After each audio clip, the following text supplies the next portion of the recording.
Good morning. Again, I am coming to uh, a judgment about execution of bill, the attested witness, validity, the scribe. In the given case, an advocate was the scribe. Scribe means those who have drafted the will or written in his handwriting. He is called scribe. And a registered advocate. The will was registered one. Apart from that, another important issue before how to mark secondary evidence. The will, registered will seems to have been lost. And whether a single attesting witness is sufficient or not to prove the will. Whether is there any application is required to mark the document, which is secondary evidence. In the given case, Xerox copy of bill was marked already, but the other side objection was that there was no application and no opportunity was given about the truth and lie of the applicant. In the given case, it comprise of multi number of judgments about so many substantial question of law and question of law and fact, mixed question of law and fact. Only on these issues you can go to second appeal as well as specially petition before the Supreme Court. So you have to understand what is question of law, what is question of fact, and what is mixed question of law and fact. Collectively has to be decided. First law, then the availability fact is we be fitting within the law or not. That is question of law and fact.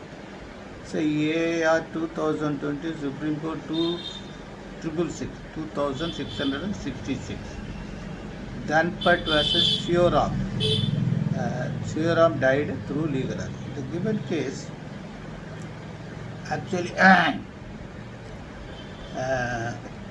the lower court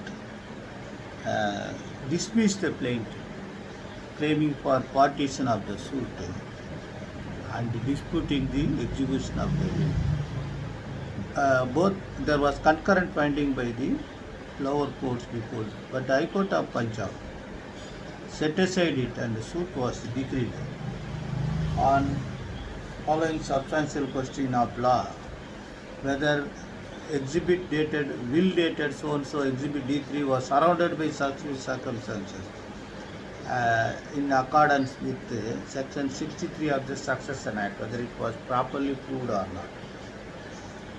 Then how exhibit D3 was interpreted, then whether the property was joint or different. The another claim was by the defendant that they are belonging to Jat community and that was governed by Punjab customary law.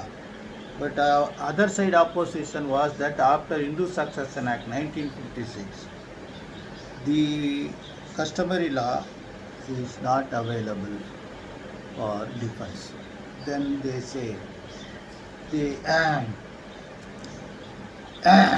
various aspects about the property partition the earlier and the plaintiff was separated from the family. All these facts are there. You have to go through that deeply. Then the question arises: photocopy of the original will was filed as a D3.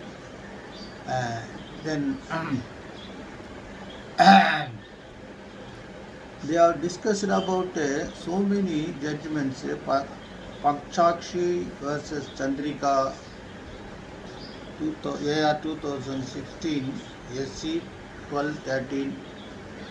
Then Section 16 of the Indian Succession Act requires two attesting witnesses to be there. And what is the evidentiary value of those attested witnesses?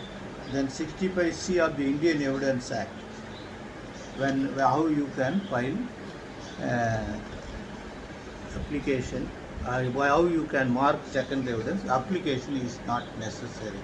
That was discussed at paragraph 30. Then Ahir Rama Goa versus State of Gujarat, and so many cases were discussed. And it was admitted fact that there was no cross examination about loss of will claimed by the defendant. Then for marking secondary evidence, many number of judgments were quoted in this case. You have to go through the judgment and keep this judgment on your file. If whenever you require, a copy should be marked in the absence of original. Suppose the original was with the other side custody, still you can file secondary evidence. That is what you have to go through the. Then question of animo attestandi, whether mere writing of name is sufficient or signature is also required. That was decided in Shyam Sundar Singh vs Jagannath Singh, AR 1927 vs 248, Privy Council case. Then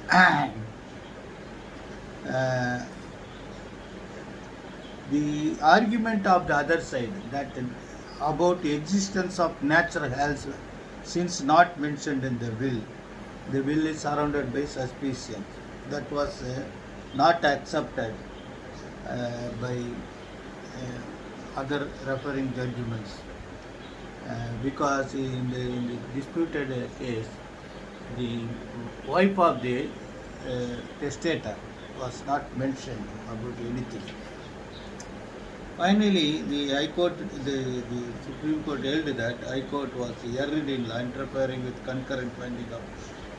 So they say the judgment was misconception of law, and therefore the lower court order was restored. Appeal was allowed, and suit is dismissed. Kindly, again I am reiterating, apart from the evidentiary area wherein you can mark the secondary document, because as an advocate, even if you write will in Tamil or other regional languages, you must be very careful about narration about the existing legal. Mother was there, is a first class legal heir, the wife is first class legal heir, other sons and daughters, if any son was died, is legal heirs. You have to mention everything in the will. Thereafter, because otherwise blindly writing something and registering the will would be subject to appreciation by the court that the will was surrounded by suspicion. But therefore, you should be very careful. And being a scribe, sometimes the professional licensed writers, they may also put their signature drafted and drafted by so and so. As an advocate, you can without a licensed writer, you can clearly put your signature and seal stating that you are scriber of the written by or drafted by advocate so and so. So you can write a will in handwriting also. It's not necessary that it should be typed or e-process printed. Therefore, I would like to go through the entirety of judgment. These judgments are the secondary evidence area would help you in criminal side also if you have certain documents. And you can file any document under section 314 CRPC or your defense case. The value and validity of the document will be appreciated by the court. That need not be any rule of evidence for the SDA. Best wishes.